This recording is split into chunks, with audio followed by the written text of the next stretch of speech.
Good evening to everyone. It's my pleasure to welcome all of you here on behalf of EUNIC to the 5th AI Science Café. My name is Przemysl Pała. I'm the director of the Czech Center in London. Let me give a sentence of introduction to EUNIC. EUNIC is an association of the European Culture Institutes and embassies in the UK with the main aim to promote European culture and art in mutual collaboration with the UK partners. Also recently, EUNIC and its members have explored and expanded their programs into science and innovations, addressing topics of advanced technology, in particular the artificial intelligence. So in follow-up to previous discussions on AI, ethical aspects, impacts on mobility, cybersecurity, and other fields, today we will explore AI contribution to human creativity, performing art, and theater in particular. So artistic and creative activities have been ever since considered to be solely human domain, with AI having very limited contribution to the creative process.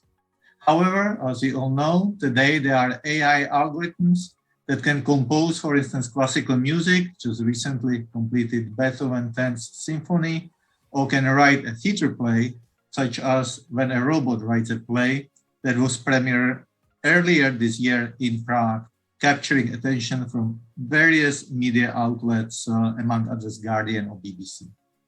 So undoubtedly, this trend opens discussion on topics such as, will the AI enrich artistic creative process?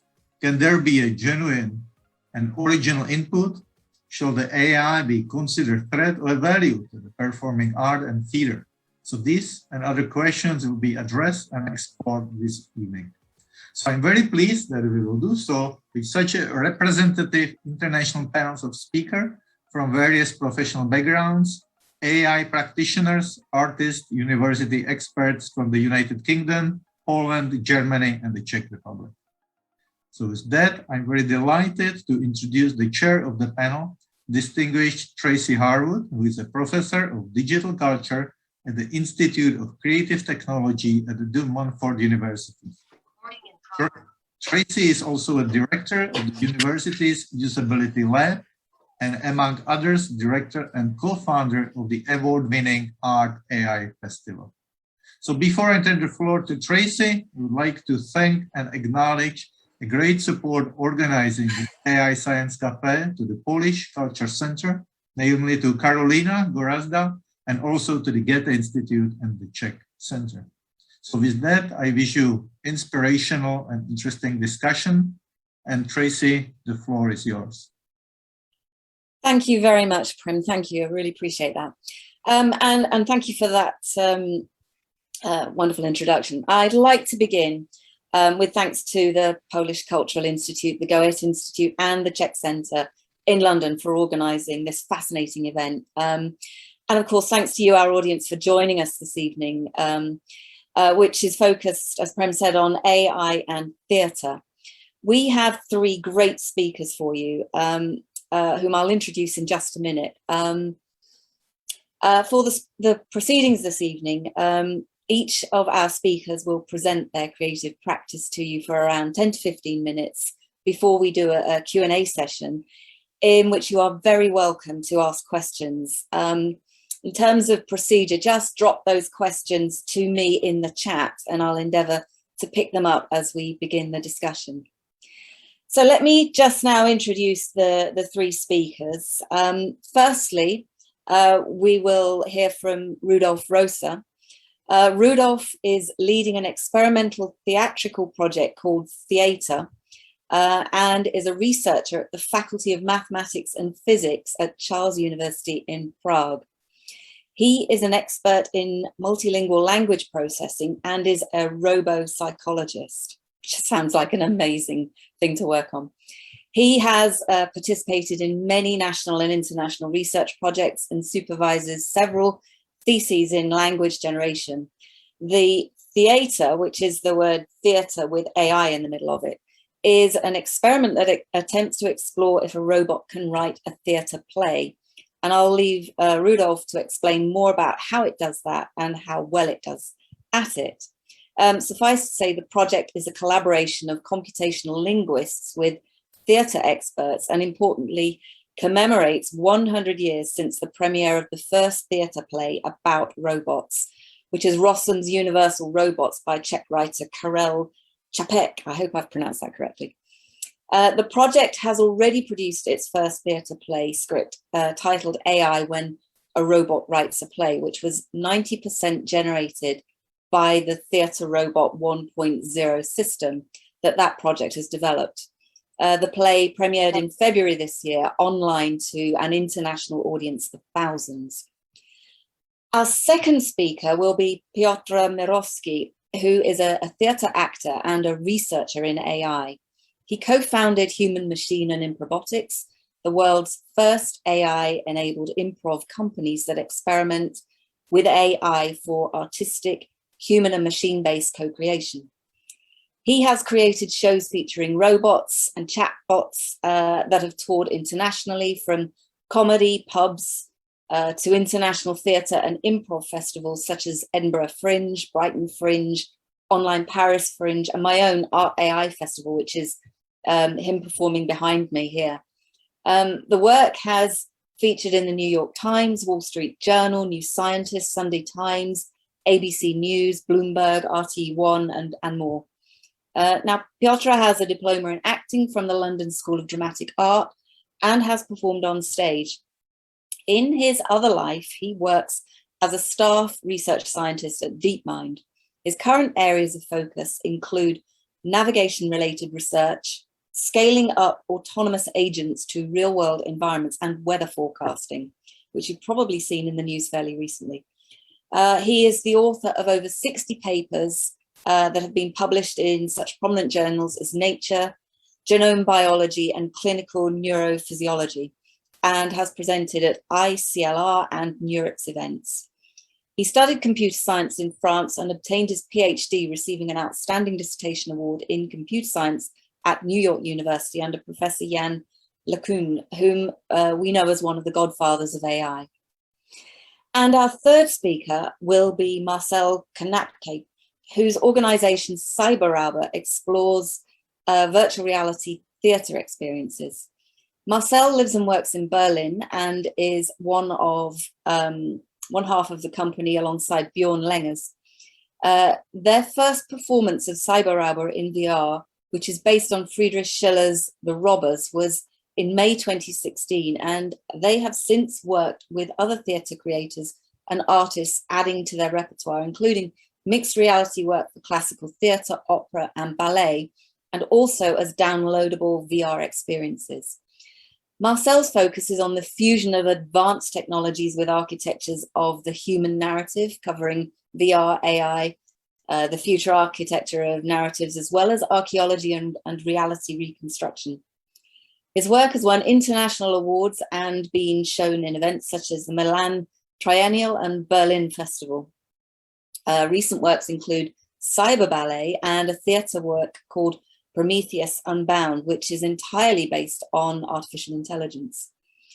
Currently, he is working on the second version of a real-time GPT-3-driven theatre piece called The Human Being is Another. So let me hand over firstly to Rudolf to begin this evening's talks. Each speaker will hand over to the next, and then I'll pick back up and attempt to corral the discussion this evening. So over to you, Rudolf. Thank you very much. Good evening to everyone. So let me share my screen. Yeah, so thank you for the introduction. So yeah, as you heard, I represent the THEaiTRE project, which combines experts both on computational linguistics, but also theater experts. So I'm just one member of a larger team, of course. And so let's first view a short 2-minute cut from the theater play AI When a Robot Writes a Play.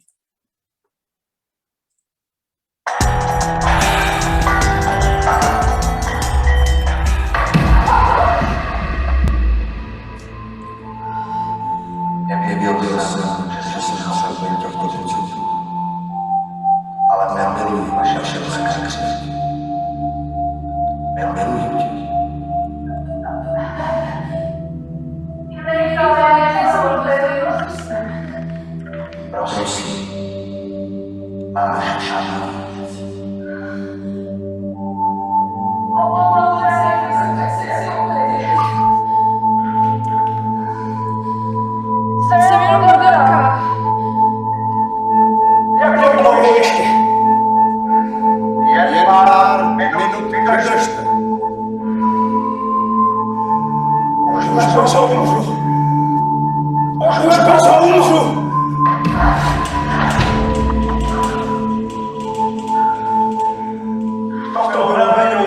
Děti, no, žil si to.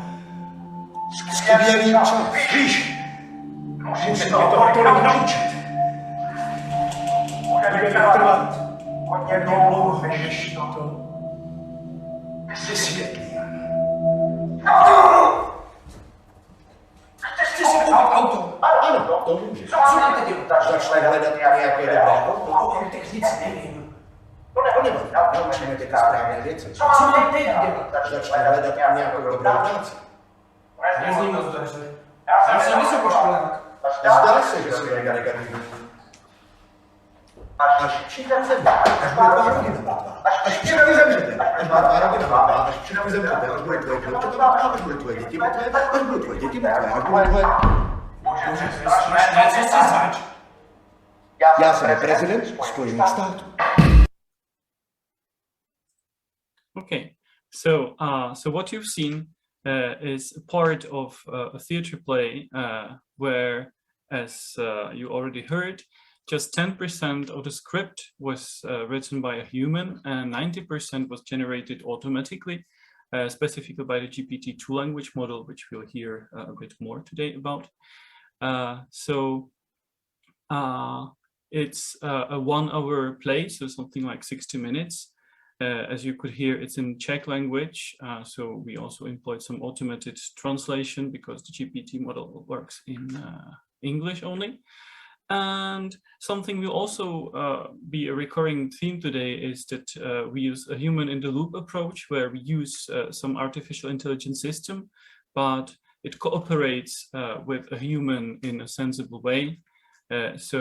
Specifically, the human presents some starts of the scenes and then controls the generation process to make sure that that the script tries to make some sense, at least a bit.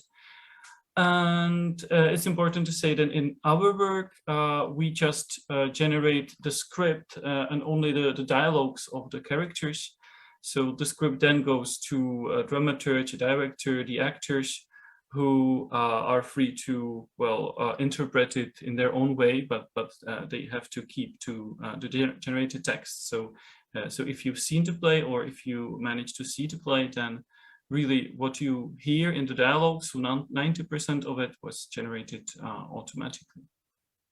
And because it all kind of goes around these language models, so as the computational linguist here, I will try to say briefly what a language model does, because it's such a fascinating tool that allows us to generate these texts. So the task it solves is rather simple. So imagine you have a sentence and you have to think of the word that should complete the sentence. So for example, I woke up in the morning and went to the something. Definitely come up with some words. Maybe I went to the kitchen, or I went to the bathroom, or maybe to the cinema, maybe not in the morning. Maybe to the horse, probably not, but if you have a horse, then why not? So that's the task a language model does. You have a text and it tries to generate some continuation of the text. And the main idea behind doing that is no magic. It just learns from existing text. It shows up that people have produced tons of texts already.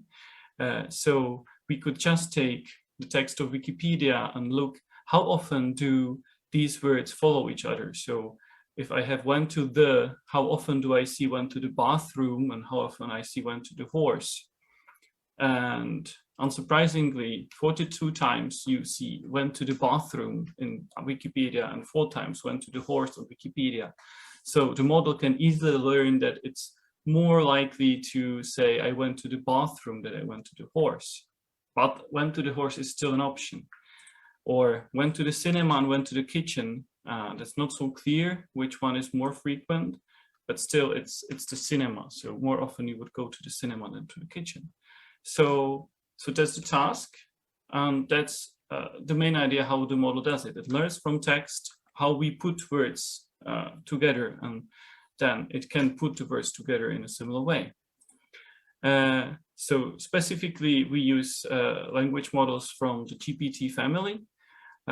They can generate text word by word for us, and they learn from large amounts of text, so more text than a human would read in their lifetime. So billions of words like news, books, websites, film subtitles, whatever you like. And so the models are quite advanced. So unless somebody really wants to know, then we probably won't go into the real details of how this works internally, but there is something called deep learning, and it can work with word similarity. So it has an idea that cinema and theater are more similar than a cinema and a horse. And I will now show what it looks like when the dramaturge tries to generate the script. So for example, in one of the scenes, there is a robot and a boy, and the dramaturge operating the system decided that, yeah, it would be nice for the robot to try to tell a joke. So what he entered is this line you can see. The boy says, "Can you tell me a joke? Please cheer me up." So this is human written. And then we just prompt the GPT-2 model to suggest the next word. And here it's just the word robot, because, well, it makes sense. And before it was robot speaking. And generates the word can, the word I, and like that, word by word, sentence by sentence, line by line, we can generate the continuation. So the boy says, "I think you are trying to make fun of me." And then, "Please tell me a joke to cheer me up." And the robot complains, "There is no funny joke." "That's terrible, is there? I want to laugh." "You can't, there is no funny joke." "Please tell me a joke." "Okay, well, when you are dead, when your children are dead, when your grandchildren are dead, I will still be alive." So, so that's what you saw in the sample. And then the boy complains it's not funny. And the robot says he cannot tell the joke because he's still alive. So, so that's all based on generating the text using the language model. And what the dramaturge has is some options of editing it. So at any point he could insert some text of his own, or he could discard the text generated and the system would generate another option. But yeah, that's it. And then it was performed, and as you've heard, some people saw it, so maybe some of you have seen it too. And yeah, that's it for my part. So I showed just this part of the project, so how we generate theater scripts, but it's something similar that you will see in the other presentation. So I give word to Piotr now.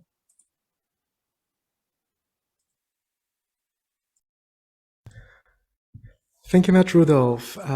It was fantastic, and I have to say that the quality of the staging and of the play was really mind-blowing. It was really a great play to watch when it was released a few months ago. So, as Tracy said a few minutes ago, my name is Piotr Mirowski, and I have a day job as a research scientist in artificial intelligence, at DeepMind, where I collaborate with other scientists. Most recently, I worked with meteorologists on weather forecasting, and I've been using AI to build predictive models that can give us some understanding about the world, training algorithms to make predictions based on past historical data. A few years ago, I used to work on query automation for a search engine. You know, when you start typing a query, autocomplete tries to finish the query for you. And it essentially uses a statistical language model that tries to make suggestions of a most likely query you're going to type. These suggestions are based on the statistics of previous searches, as well as some context, for instance, your location. If you ever get bored, you could try this silly game by yourself on your phone. Type the beginning of a sentence, for instance, "we are going to," and check what the predictive text trained on general text and your own data comes up with. The reason why I brought this example of predictive text was because while working on the engineering and machine learning problem, I actually had an epiphany. But first, maybe I need to give a bit of context about me. So in parallel to my career in science, I've been training and performing as a theater actor and improvisation comedian, regularly performing in fringe theater productions. I particularly love the vulnerability that comes with improvisation. Improvisation in jazz music or on the theater stage relies, first of all, on practice. Performers also need to adapt to the changing context of a scene and to collaborate with other performers and with the audience. Researchers in computational storytelling defined improvisation as real-time dynamic problem-solving, whereas theater practitioners Keith Johnstone and Viola Spolin insisted on spontaneity, with improvisation consisting in, wait for the punchline, always doing the most obvious thing. Just like predictive text, just like any statistical language model. So here was the Eureka moment. In 2016, I did the most obvious thing, which was to combine programming skills and my passion for theater and build a show in which humans improvise on stage with robots. This picture was taken at the British Academy in early 2017, and it illustrates the system and the initial aesthetic of a show. A nerdy and vulnerable clown trying to converse with a toy robot that moves as it speaks via speech synthesis. You can say I am wearing a microphone for speech recognition, and I built a chatbot around an AI system that I had designed. The AI consisted of recurrent neural networks, so we are way before GPT-2, GPT-3 era, and it was trained on the dialogue from 100,000 films, enough to cover for the diversity of scenic comedic situations that you can encounter in improvisation. I called it Alex because it's a gender-neutral name and because it was the acronym for Artificial Language Experiment. The audience would give suggestions of scenes, and I tried to adapt and to improvise in response to whatever Alex was saying. During the process of creating Alex, I met Corey Matthewson, a like-minded researcher in AI and robotics, as well as a seasoned improviser with the Rapid Fire Theatre in Edmonton, Canada. Corey had exactly the same idea and had done a show with a chatterbot represented by a humanoid avatar on screen. So even though we were living on opposite sides of the world, because Corey was in Canada, we immediately started collaborating and became friends. So we founded Human Machine.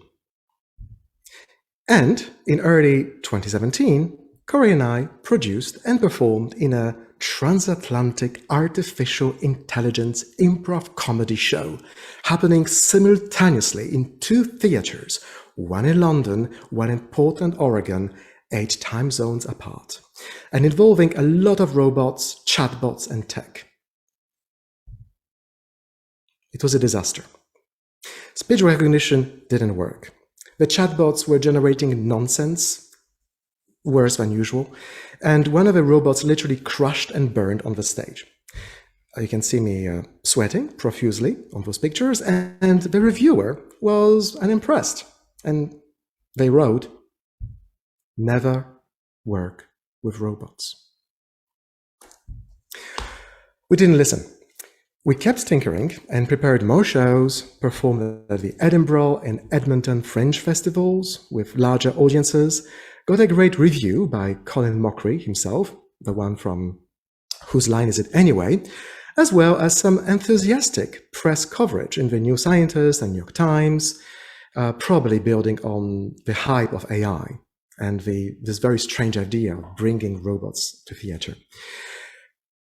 But one of the greater things was that it was also time for us to share our project with friends, improvisers, and to cast professional actors to join us on stage. So let's see Rue Fox. So I was really pleased that you wanted to see me again. We are going to the zoo. Oh, we're already there. Can you not see that there's antelopes right there? Silly bugger. So I actually wanted to talk to you about something. Our previous date I thought went really well. It's nice. Just nice. I mean, I kind of had a really good time, but you think it was just nice. But this morning we were very sick.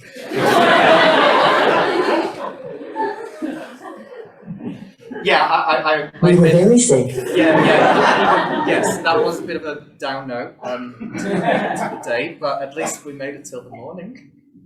Huh? I mean, Please go away.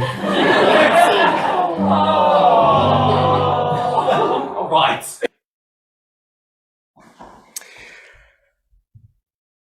As Rudolf demonstrated in the first presentation, and as Rue just demonstrated in this video, AI language models can generate rather absurdist, surreal script. And we noticed that it is actually the role of a human actor to give meaning to that text. So Corey and I founded in 2018 Improbotics, a theatrical troupe that performs a live Turing test. It would no longer be robots only, but also human actors who would deliver the AI-generated lines, adding timing, emotion, and subtext, just like the actors in When a Robot Writes a Play. We called those improvisers cyborgs. The difference between those improvisers and the actors of a scripted play is that they had no idea what they were going to say next. They were listening to that via an earpiece. And as it was delivered to them in real time, and sometimes they would even start saying a sentence without having finished listening to the whole sentence. And so they had to adjust and change their emotional reaction. And in this Turing test, the audience would need to tell apart cyborgs from the other human actors who would be basically in charge of trying to give meaning and to tell the story. To increase the quality of AI-generated dialogue, human controllers would manually curate lines produced by the chatbot. And I believe that human curation is one of the most important aspects of this work. We all know that statistical language models are just stochastic parrots of the data that we have been trained on, and that they do not have any understanding of the full context of what is happening on the stage, nor of the intentions of the actors. So we keep a human in the loop who chooses the most appropriate answers and also filters out the most offensive ones. And even though we started using much more powerful language models, such as GPT-3 by OpenAI, well, human curation still remains crucial for the show.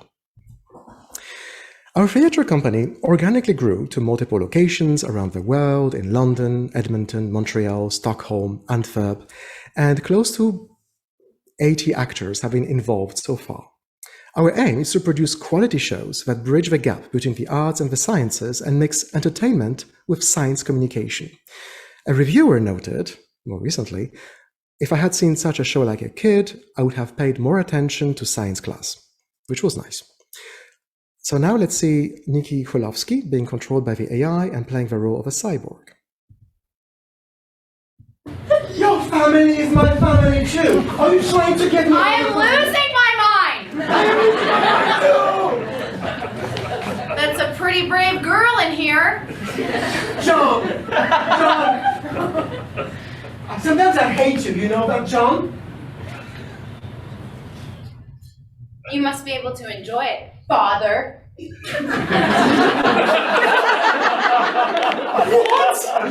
Please tell me how your mother is.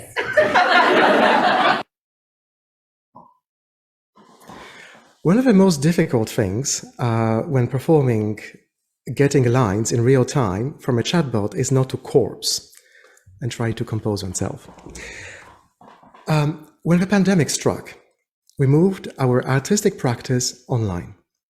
Improbotics member Boyd Branch, he is on that side, currently graduating with a PhD in digital media design and a lecturer at Coventry University, designed and published at CyberRäuber software for tele-immersive improvisation that enables actors in front of green screens to be composed online in real time. Well, just like I'm trying to do at this moment, and sometimes awkwardly duck out of the camera. So we used a more complex version of that software to rehearse together while experiencing presence and to perform live improvisation online in virtual reality. We did a show at Art AI, which was essentially a gathering of improvisers connecting from Antwerp, Stockholm, London, and Leicester. We had Tracy joining us to introduce the show. Let's watch a little extract. Starring Sarah Davis as the cyborg on the left, and on the right, Holly Mallet as the human. When they're so worried, everyone gets scared of things at first. You're right. You know what? You're always so positive, apart from the time you said that the best thing about owning a sheep was everyone being sad. You might be surprised what you can do with them. Eat? What can you do with them? I mean, I'm vegan, so I'm not going to eat them. Sheep are very good pets. Well, that was the premise of this. The sheep likes to do what you want. Really? That's the best thing about a sheep. So here, Sarah, instead of listening to lines via a headpiece, was actually reading them on screen and picking and curating by herself what she would like to say, which introduces some great ideas. What if we performed with a version of Google Glass, for instance? So we have been using our practice of improvisation to try to explore various applications of creative AI and bring it on the stage. More recently, we've been combining augmented reality and image generation algorithms, such as VQ, GAN, and CLIP, and have started exploring applications where actors are inspired and improvise in response to an image generated by AI. So, well, thank you for your attention. I just wanted to end with some questions. Anthropomorphization of robots on the stage. How much should we anthropomorphize them if we don't use human performers? Improvisation. Is it a test for autonomy and adaptation? How do we build human in the loop and artist in the loop AI? How do we create the conditions for actors to feel present remotely in virtual reality? And I'm looking forward to what Marcel is going to say. And finally, a salty take, no robots can do theaters by themselves. And I'm looking forward to that debate. But anyway, first, Marcel, it's up to you. Thank you very much, Piotr. And it's amazing how much congruence is between your work and what we are doing. So I'm going to start by switching my background to some of the stuff that we did during the last years. So CyberRäuber is actually very human-centric. What we're doing is actually a lot of different things. We're not bound to one genre, but we're actually working with ballet, we're working with opera, and we're working with theater. Here's one of the projects that we did during the pandemic, where we brought together 30 pupils from Ireland and Germany on a virtual stage and gave them virtual reality headsets so they could come together and perform. Because as you all know, during lockdown, it was impossible to meet physically for these many people on stage. So what we're really doing is we're looking through the kind of lens of technology, and we're trying to use and apply it with basically the human in the center. So we are doing very human-centered design approaches to all the things that we're doing. Second piece that you're seeing right now here is the cyber and I think we began slowly broaching the topic of artificial intelligence and its implications, and we were wondering how could we actually think about an AI that would try to understand what it means to be human. Our first thought was obviously there's something lacking here because it's a body to experience the space around us. And we were also seeing that with the advent of computer vision, machines are becoming much more aware of the surroundings. And we were wondering, like always, could we use art to kind of inspire a process where a machine would watch human body movement, ballet? Could we incorporate virtual reality? Because this was also a piece during the pandemic, we actually built a stage in virtual reality where people were entering the stage and could join us and have a look at the stuff together in virtual reality whilst we weren't able to meet physically. Then we ventured on to create our first AI-driven piece back then with GPT-2. And we did quite the same as Piotr did. We built a system where you have a headset and you're entirely, essentially remote controlled. We also used Stylegan systems to generate the stage set. So we really try to think about how far can AI be taken into consideration when building a theater piece, how much control is still required from the director or the actors and actresses. And so we actually began, I would say, experimenting, because that's most of the times what we're doing. We're really trying to use theater in a way as a sandbox, as a developer would say it, but where we can use and apply the faculties of human beings, which are very powerful, and use the AI basically to channel through the data and have them act it all out. And actors are, like Piotr said, they're very beautiful pieces of, let's say, machinery that can react very quickly. And most of the actors and actresses that we worked with, we really challenged them because they didn't wait for the end of the sentence, because they really did the real-time thing. For us, it's very central to kind of begin to understand how AI works and operates and what it really is, because up to this point, some parts of it are actually a black box. And we're trying to kind of see certain abilities, we're trying to see certain fallacies, and all that through art, through performance, and basically through the human being, which is very essential to us. So with the first piece, with GPT-2, we actually tried to minimize curation as much as possible. We really tried to make basically everything authored mainly by the AI itself.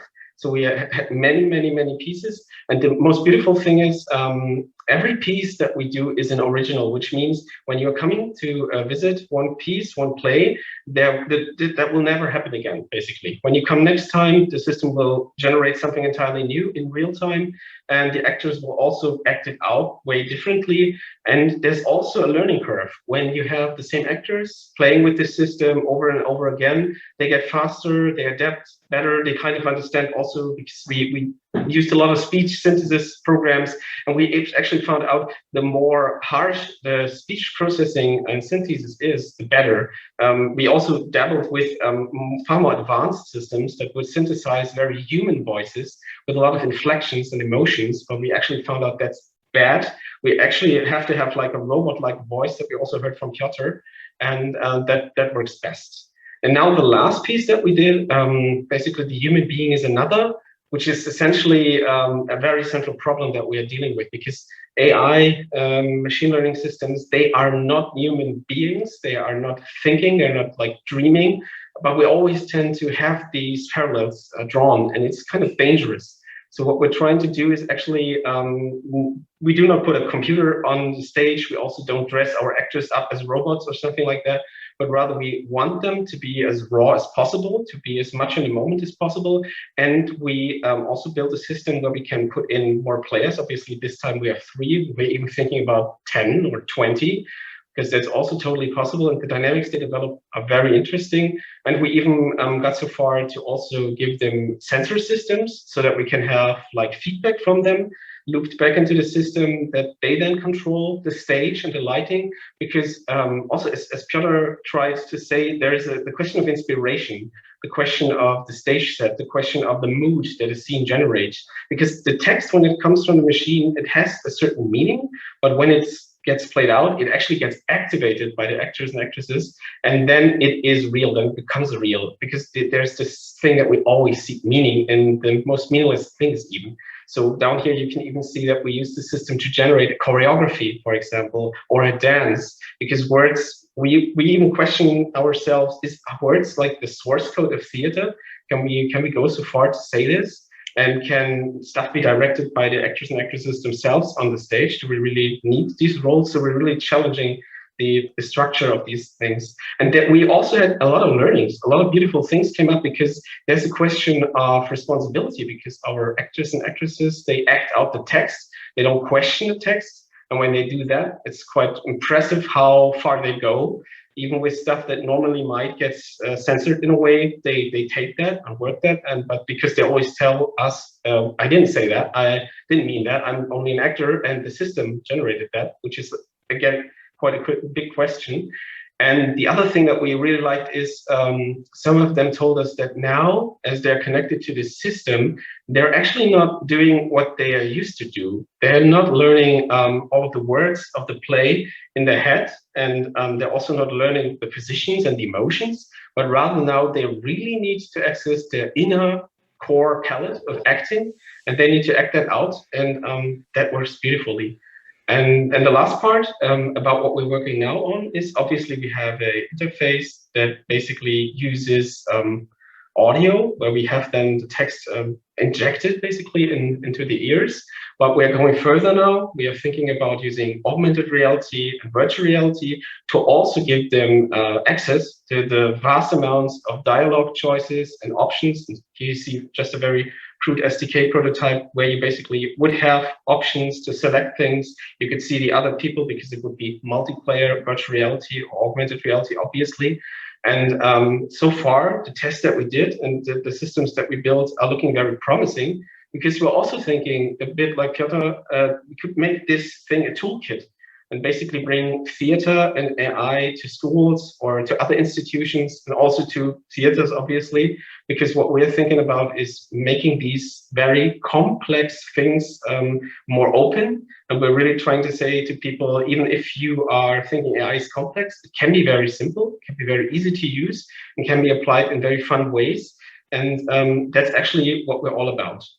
I have to excuse myself, I forgot to start my timer, but I think my video is gonna end at 10 minutes, and I hope it's okay if I stop a little early, because I think it was also quite a lot of stuff to digest. So thank you. Well, thank you very much for some fascinating presentations there, all of you.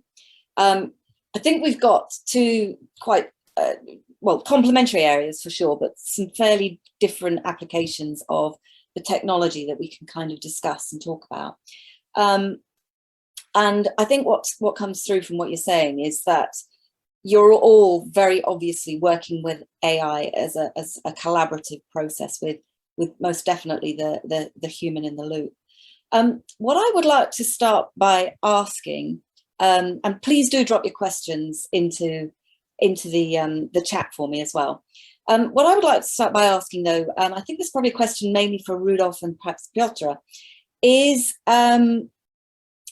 you know, what you're doing here is telling, you know, trying to portray a story where you're very much putting the AI on the stage, and I'm wondering what do you believe the audience understands of the role of the AI on the stage from your experience of it?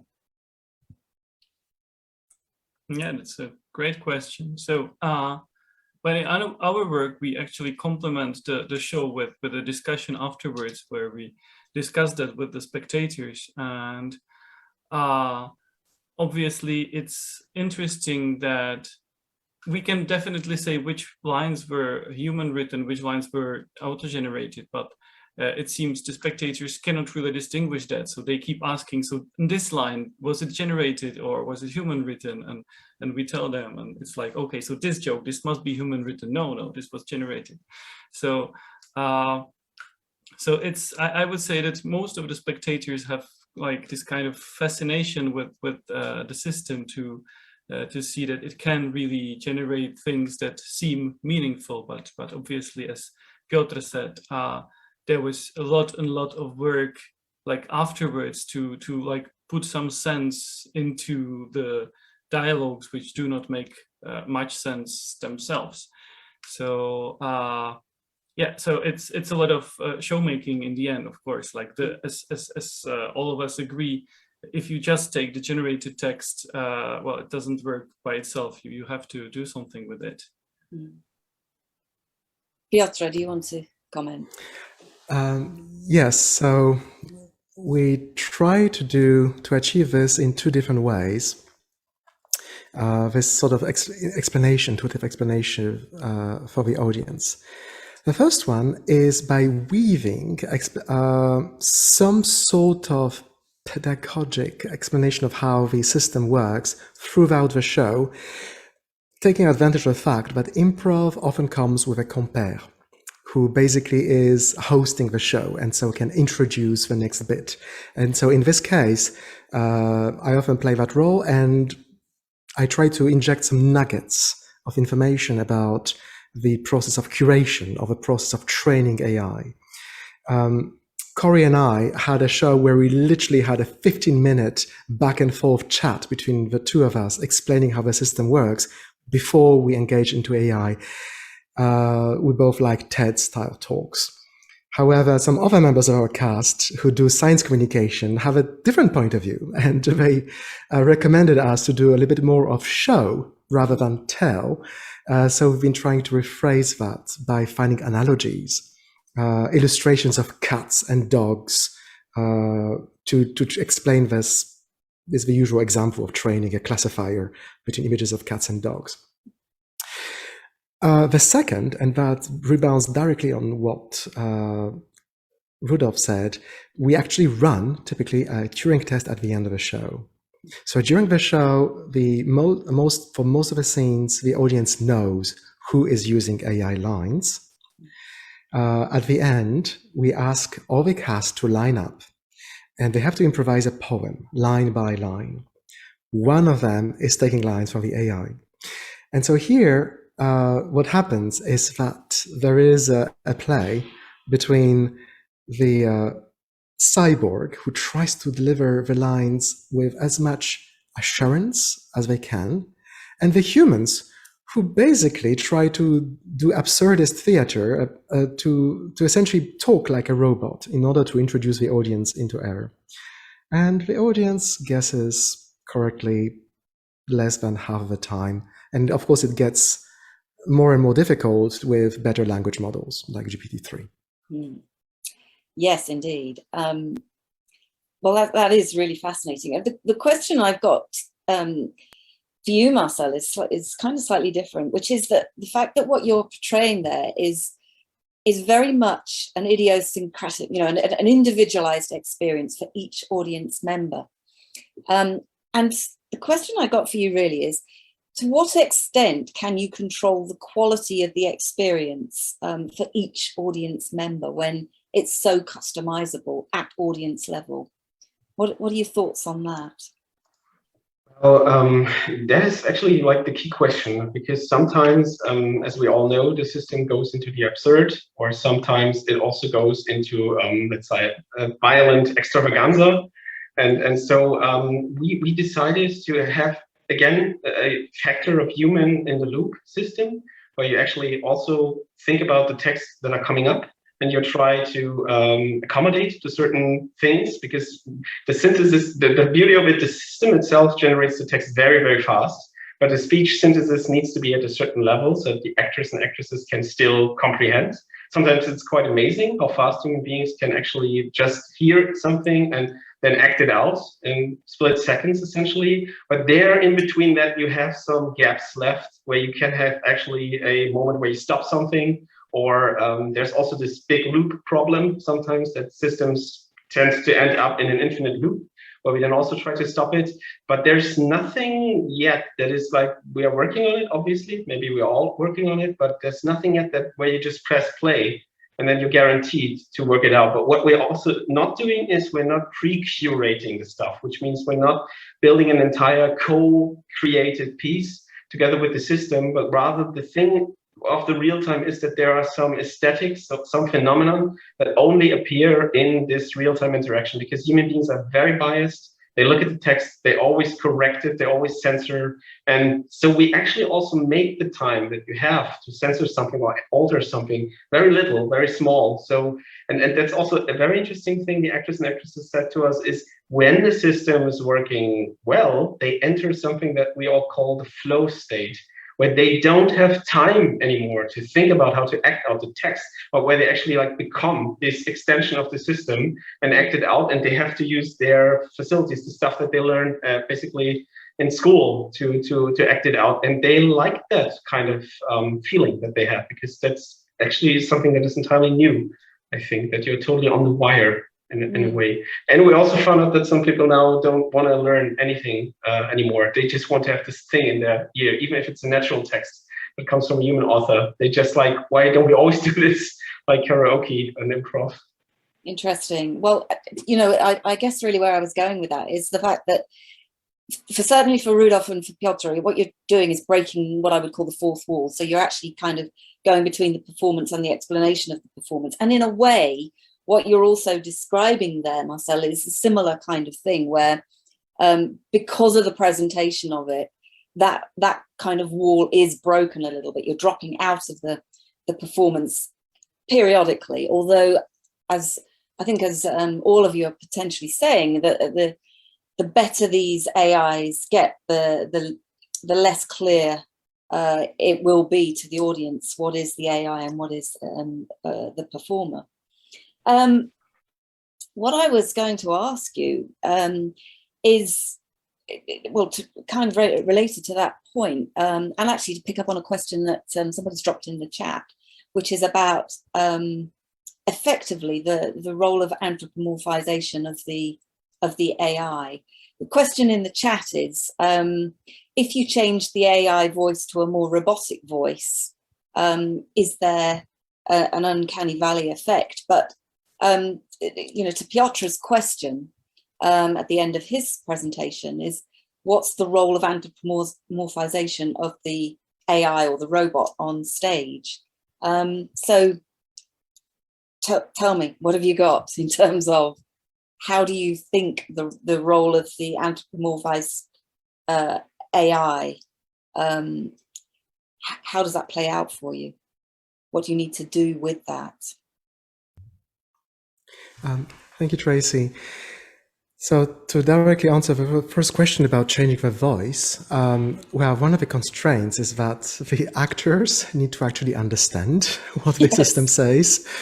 So when we have poor speech synthesis, we basically look around, and sometimes if there is a screen behind that displays the lines, we just look behind and it kind of slows down the performance. So it's better to have clear, distinctive text that you're used to. So there is a reason why people work on making better speech synthesis.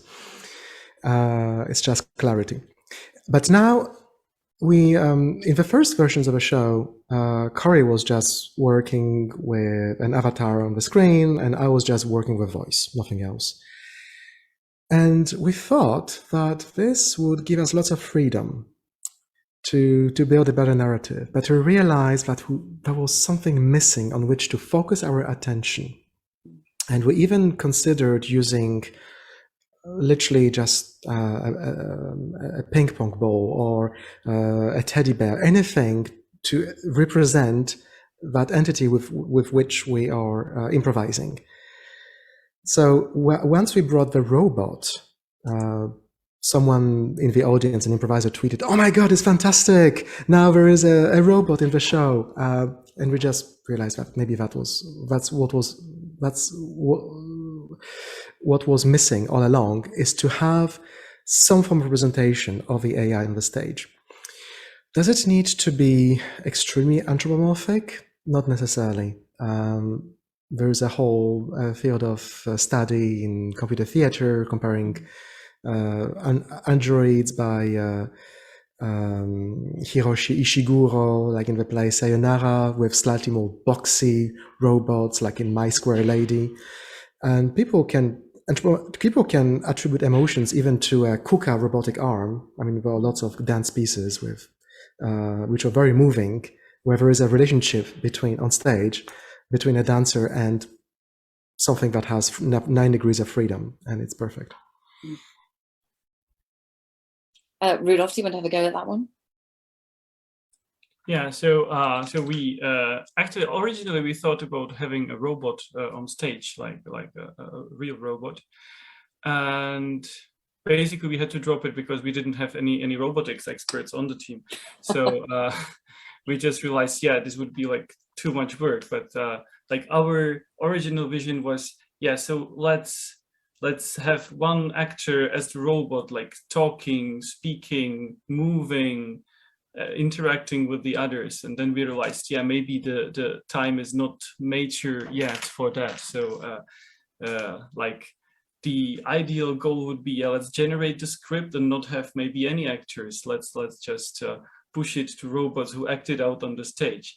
But we realized, yeah, that's probably not possible at current time to satisfy anybody. But yeah, so then we opted for having an actor that, well, tries to play in a robotic way. But it was yeah, it was kind of to have an excuse for a lot of the lines which are not very reasonable, so that when the character saying them is a robot who is a bit weird, so then it kind of makes sense in it. But yeah, but we were thinking about all kinds of things, like, yeah, having even some abstract representations of artificial intelligence. Like somebody said that in the Hitchhiker's Guide to the Galaxy there is something like a deep shade of blue or whatever is the entity, so it would be nice to just have something blue flashing there or something. So I think that, yeah, we did not explore this too much, and I'm keen on watching what the other guys are doing, because I think they're more than willing to go into these directions. Easier probably to do with the gaming technology that the other two are doing. Marcel, what is your thought on this? Yeah, we have a kind of radical stance on that one. We don't want to have any kind of thing on there, not even a KUKA robot or a teapot or something like that, because human beings are masters at thinking about things and how they can kind of have a soul and have a thinking of their own and so on and so forth. So people like their cars very much and talk to them. So when we try to do this, we are actually going the way that was mentioned. If we need a presence, it is a color. It is the stage in its entirety that might light up. We call it the oracle, which is basically the system where you can ask questions, but then it goes clearly off into the path of religion, because I still believe that people have a kind of image for God, but it's still very open and it's very individual, which is great in theater, because we just don't want people to always compare the system to the human being, because then we always have this stalemate in a way, and it's kind of boring, to be honest. And so we don't want to have the system represented in any kind of physical form, but rather in an ethereal form if we tend to do it. But we also kind of tone it down. But there is a kind of need and want for people in the audience to have this contact, to see this. But the main thing what we are focusing on is actually the text itself. We don't want to have anything that actually takes us too far away from the text and the acting of the human beings, obviously. And these are like the main components. So we always struggle to not add things on top, because it's very easy, and it's a lot of fun to make a scene bigger and brighter. But sometimes even like the whispered text with one person is enough. You don't need to have a fully lit stage for that, because when the text works and the human being does what he does best, acting, then it can be totally fine and can be great. Okay. I'm just picking up a question from Tommy in the audience. And the question is, how well does the robot write a narrative that can tell a story. Now, I think what you've all basically said is that, you know, it doesn't necessarily tell a complete story, and it's about you guys adapting what is being said. But what's your view on where the technology is at the moment? Is it getting acceptable to the level that it's able to tell a story at the moment? So our experience is it's not very good at that actually yet. It's still good like locally. So the lines follow each other in a sort of meaningful way, but it's hard to control that it gets somewhere eventually. So in a story, we would like it to have a start and then to develop in some way and to end in a specific way. But the generator text, it just tends to go on and go on to different topics or go into a loop. So it's hard to generate a full story. It's not impossible. We are doing some experiments on that. And yeah, if the story is reasonable length, yeah, we can get somewhat meaningful stories of like 1 page or shorter. But it's like you generate 10 of them and maybe one of them seems to make a bit of sense. So it still seems hard. I don't know what the others have experienced. Piotr, do you want to say your experience? So it is absolutely horrible at generating any sense-bearing narrative. I don't think that GPT-4, GPT-5, and many other language models, much more advanced, will be able to generate a story that makes sense. And this is probably because of an intrinsic problem in the formulation of a machine learning problem, which is those systems are very good at interpolating between data points. So in the best case scenario, so currently we are, let's say, at the level of a political speech. So it doesn't really make sense, but someone listening in the crowd can get happy and excited about it. Sorry, but it's true. Okay. But it doesn't make sense at all if you really think about it. Now, let's say in a few years, we can have systems that work in a hierarchical level and that generates different plot points, etc. They would still be only interpolating between existing stories. And we, in a way, have a limited number of stories that have been written because we are a countable number of humans. What's interesting is extrapolation, something that machine learning is not good at. And extrapolation means that suddenly you have someone like Sarah Kay, who appears and who writes a story, a play, without denominated actors and roles. It's just a stream of sentences, and it's extremely gripping. And it's about, so I'm talking about Psychosis 441. I don't know if I got the numbers right. But there is a story in there, but that comes from something that is a description of the existing world and of the state of the mind of the author, which an AI system is not. And Marcel, what's your thought? Yeah, I can just agree on this. I sometimes compare it to a little bit like a child with a very low attention span. Can sometimes spit out genius words of wisdom and is very clear, and sometimes it just swerves into an entirely different sector of very interesting things. But it's also interesting that sometimes you only need to alter certain words, like single words need to be edited sometimes to change entirely the meaning of some blocks, and then you have these building blocks, and then you can put them together.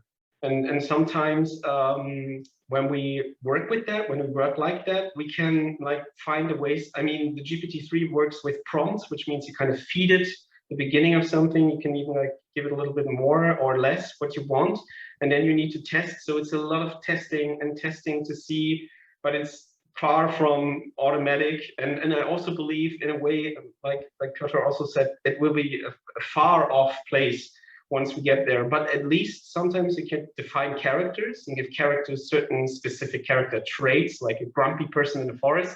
And sometimes it's quite wonderful what kind of text the system can generate when it's contained in a character. But when you now take this character and try to put it in a story, in an entirety of a narrative, then things begin to get very chaotic. But Piotr said is also interesting because I kind of feel like the system in itself is also a story. It's also a narrator. It can, even if you would press play and just let it roll, people will still find a kind of meaning in there. And some people would be, some people are really shocked sometimes when you see the text that it generates. They're really like, that I didn't think that would be possible. And we even, and with our first piece, had a real huge problem that people didn't believe us anymore, that we didn't wrote these texts. They looked at they listened to it, and we had to actually show them the machine output. And so we also had to kind of like talk a little bit more about what is synthetic and what is non-synthetic. So the line is blurry. But we all agree on, it's still not there. There's not this one button pressing machine that spits out Harry Potter novels. Not yet. I'm sure there's going to be a whole bunch of people, actors, writers, directors, producers, whatever, that are probably very delighted to hear what you've got to say there. But to that point, are they threatened? Do they feel threatened when you work with them? In terms of what the AI is capable of? Do your colleagues feel threatened? I could just continue to say yes. Actually, whenever we come with virtual reality, augmented reality, when we come with AI, and all of these technologies that seem to be extremely complex and opaque in a way, people feel offended and threatened by these systems. And the worst is that we aren't these companies. We aren't OpenAI. We are actually tinkerers. We're artists. We're trying to explore these things and actually try to make people talk about it. Because you can only talk about topics where you have like a little understanding, at least, of what's going on. And we meet most people with a level of understanding of Terminator 2, where they're thinking there's Skynet and there's humans and we're gonna all die. So we slowly chisel away all of these things and thoughts, and we're trying to tell them it's actually not that bad. It's actually, it can be a tremendous tool to work with. And we also should kind of know what the big players are doing there with AI. And the only way to do this is actually to be a little bit political and open up the processes and talk with people. And actually, they should leave the theater with more questions and not answers, because that's the thing I think that's required here. Piotr, do you want to pick that up? Yes, I think that one way of seeing that menace is the same as comparing it to plagiarism. And I think plagiarism is a good framework. Given that those systems are basically good at imitating something that looks like the real thing, and we get better at it, obviously, with more data, more training. The question that that arise are about the importance of original work, and whether we value more something that looks like a piece of art, or something that actually is an original piece of art. So I hope that one of the questions that people will start to walk away with after seeing such shows is, what can I do not to be actually more human, and not to have my activity imitated by a machine. Fascinating. Rudolf? Yeah, I think we meet a lot of people who are frightened by artificial intelligence, and I think we should be afraid of artificial intelligence, but most people I meet are afraid kind of in a wrong way. So they are afraid of things that probably are not going to happen, and they are not afraid of real dangers. So what we're actually also trying to do with our show is trying to kind of educate the people, to show them what the AI really is, what it can do, what it cannot do, how we can use it. And we're kind of trying to advocate the idea that it's something, the AI is something that's going to be here, and then we should learn to cooperate with. So we shouldn't give control to AI because this will go to crazy places. But we shouldn't also just completely throw it away because it can help in certain situations. So that people should understand that it's good for learning these simple things, repetitive stuff, these things that are kind of boring for humans. So this is what the AI can pick up very well. But the humans are great in their creativity or improvisation, and this is their place. So they should find always a way to cooperate, to leverage the advantages of both sides. And it's really interesting that you all say pretty much the same thing. And actually, it's also the reason that we put the Art AI Festival on in the way that we do. It's about showcasing the capabilities and limitations of the technology, but trying to expose creative practice by working in collaboration with AIs as well. Question for you all then, has your perception of your own creative practice changed as a consequence of working with the AIs in the way that you have? Who wants to pick that one up first? Okay, it's easy for me because I'm not a theater practitioner, so I thought, it doesn't influence my work in any way. But then I was doing an interview for a newspaper, and they thought, okay, we send you the questions, and what if the AI answers the questions? So I thought, let's try this out. And we generated the questions to the answers from the journalist, and I was quite surprised that a lot of the answers were pretty good. So I was like, I could answer that myself. That's fine. So I could maybe save my time by answering only the interesting questions or something. But it's fun. I think it's fun to play with it. It doesn't it gives new ideas, definitely. Piotr, do you want to have a go? I can just say that I've been using that opportunity of trying something very silly, improvising with a robot, to actually learn about theater. Decide to go to drama school part-time while working on AI during the day, and learn from people I've been encountering on the stage, from theater directors. So all I realize is actually how little I knew and how much there was to learn and to explore. I did learn also about the curiosity in the audiences and in the among the cast and performers, and the fact that many of the questions that my colleagues and I are dealing with on a daily basis at work can arise spontaneously as well in the audience. For instance, questions about the reward system for training agents. People were wondering, for instance, if it would make sense to reward the chatbot for generating laughs. And they were starting to find everything that could possibly go wrong with such a reward system.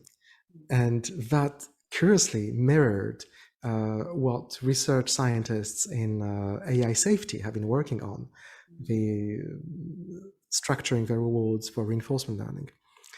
So what essentially I learned is how much others know about their own craft and how much common sense and vision they can bring to what I am doing in my day job as well. And I also wanted to add, I guess, something to the previous question about this role of AI and plagiarism.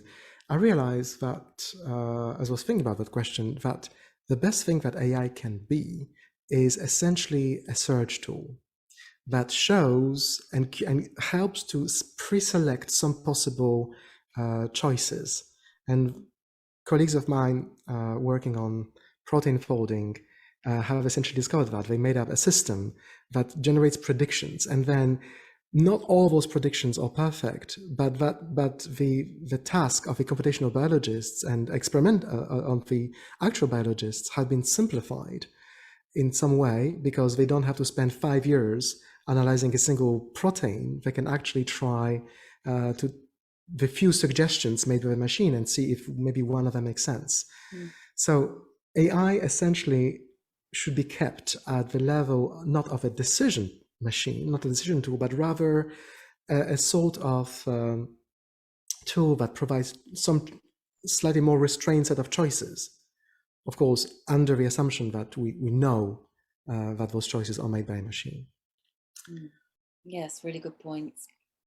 Marcel, do you want to tackle that one as well?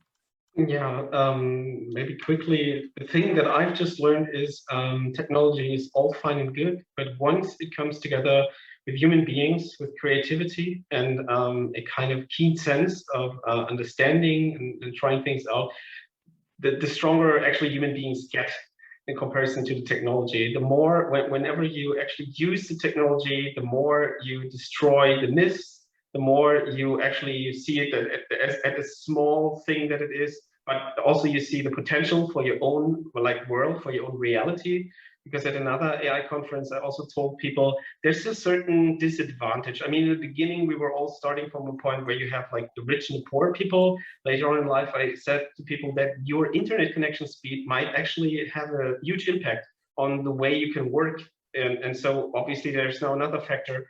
And the last one that I'm working now with every day is artificial intelligence and machine learning systems. And I sometimes tell the people that now I have kind of a superpower, because I can now enlarge images. I can now generate human beings that aren't existent, and I can put them in a play, and I can generate short stories together with my friends on my mobile phone that is connected to a very large computer grid that generates the text and so on and so forth, whilst other people might not know that, and they don't even know that it exists, and so on and so forth. So that's the stuff where I found out that most of the stuff that seems to be so complicated can be taught, can be shared. It can also help you just revisit your own thinking about these things and find new ways to utilize that stuff. For example, it was just a beauty to see GPT-3 generating a choreography for dance.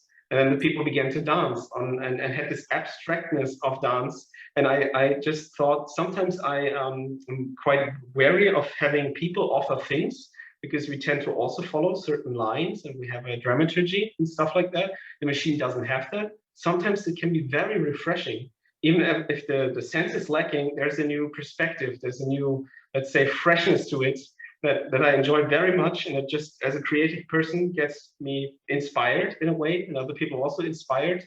And so that's basically that, where we always tend to, it will never stop in a way. We will always continue researching and working with these technologies, and also we will intertwine them. But we will always do it with the human being at the center and not at the outskirts, basically. So it's basically that's the fun, most challenging, and most gratifying part of it all. Thank you. I think we have just time. I'm hoping, Prem, that we've got time for just one more question, which I really wanted to ask in terms of your experience of getting your work commissioned. And, you know, what can you sort of mention a little bit about how easy it is to place your work in theatres today, and what your advice might be to others trying to work with these technologies going forwards? And that, I think, is going to be our last question. Who would like to start that? I mean, I mention it in the context of you've all got shows running. So tell us about those shows. Tell us how easy it is to get them into theatre. Piotr, start for us. Oh, so very quickly, I've traditionally just been applying to festivals, to fringe festivals, and relying either on a curation system by individual theatres who are curious about what's going to be brought on stage. Very recently, we had a great interaction with the director of the Leicester Comedy Festival, and maybe something will happen at that time. The Leicester Comedy Festival, which will be in February 2022. Yeah. So in that case, that curiosity was no longer initiated by me, but actually coming from someone who had seen the show. demand-led, actually. I think that's what we can say. It's created, your show had kind of created so much interest that people wanted to see more of it, which is really great to see, actually. Marcel, what about your experiences here? In Germany, we have a lot of funding opportunities that actually, a lot is maybe the wrong word, but we have some funding opportunities at least, and some of them are also very keen on having digital experiences in a way. The pandemic has obviously also brought some theaters into a field where they begin to think about the ways how they've dealt with physical presence, with streaming and all of these things. And we obviously go quite above and beyond streaming, but we are also trying to kind of slowly convince the people that there's a lot to be gained. Most times we actually want theaters to even think about having like a lab or laboratory to experience and test things out together, because there are many people who are very keen in theaters, especially actors and actresses. They like to play, obviously, and they like to play with technology as well. So we are still at the stage that we don't get so many people actually inviting us to places, but we still have to apply for funding, and then we collaborate with the places that we're playing with. But it feels at least that it's getting better, and it also, I mean, like you said, people see what we're doing. They see that there's a substantial thing going on here, and that it's because sometimes in the arts you have also the problem that you can actually just tell people that you're doing something with something, and then people are none the wiser because they can't really check, is it entirely artificially, or is there a real substantial thing going on with, for example, programming the stuff, having real-time applications and so on and so forth. But once you get people interested, then the ball gets slowly rolling. And I mean, we're doing this now for several years. And the most beautiful thing is the world around us is also progressing all the time. So for us, it was from jumping from GPT-3 to GPT-4 was a tremendous leap, and in what short amount of time. And also, I mean, we're playing with toys here. Some people said that it's a $5 million training system that was used to generate GPT-3. So that's a very expensive toy to play with. But that also makes it so tremendously beautiful to wake up in the morning and see that things have been updated, that new things came out, and that we now have new tools and new toys essentially to play with. And we sometimes joke that we would even say with them, if we don't get a real physical theater, then we build our own in virtual reality and invite people to come. And so there's always like a silver lining essentially for us. Yes, and where can we access some of your work online now? Yeah, that's a moot point, because we work so much and we create so many things that we haven't still built like a distribution system or a pipeline and put it into. We're beginning to put more on the platforms of Oculus, because they've also began slowly to open up more to experimental stuff. But also there's another front where stuff needs to be standardized, and I would love to have a portal for cultural stuff. And there are little websites like itch.io that have these places where, because what are we doing? Is this a game or is this an experience? There's even no words yet for some of these things that we're building here, and we need to build our own language for them. So so we're still basically very much in production, and so most of the times you actually have to come. And we are also always thinking about having stuff in cyberspace.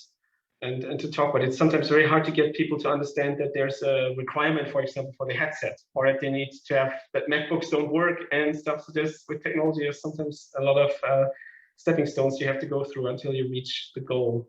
Yeah, so we're still working on this. VR is always going to be a barrier until it becomes more mainstream, I think. And Rudolf, what's your comments? So we have a theater on the team, so they just joined, and they basically joined the project because they said they don't believe that it would be possible to stage the play. So so from them it was like, yeah, let's prove it that it's not possible, and then they realized, okay, maybe it's possible with Songbird. But yeah, so for them it was like really controversial thing to do, and I heard that the Czech theater scene, like everybody knows about it, everybody finds it's really controversial, but but anyway, yeah, we've had some interest.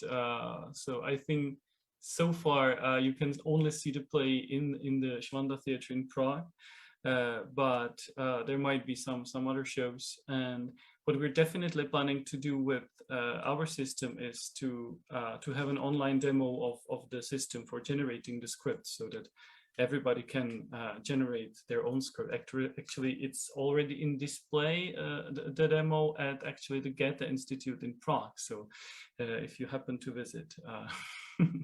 Thank you. Well, I'm conscious of time.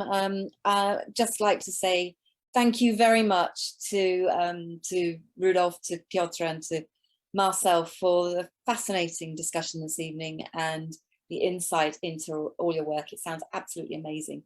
And I really look forward to seeing the next developments of it. And on that, I'll hand you back to Prem.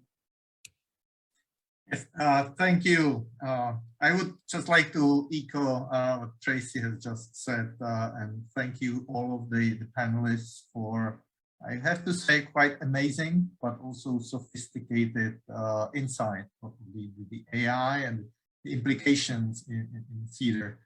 And I personally kind of wonder when the time will come when the AI might kind of immerse into the human reality, into one entity. But I guess that would be a subject or topic for another discussion over a glass of wine or beer, which I really invite you. So again, thank you, Tracy, for the wonderful chairing the panel. Thank you to Piotr, Marcel, and Rudolf. And as we are concluding the EUNIC AI Science Cafe series for 2021, thank you to all the partners being with us throughout the year. And I wish all of you have a wonderful evening. And clearly we will continue with these discussions on these groundbreaking and interesting topics on technology and interaction with culture and art. So thank you again and have a wonderful evening. Thank you. Thank you. Thank you.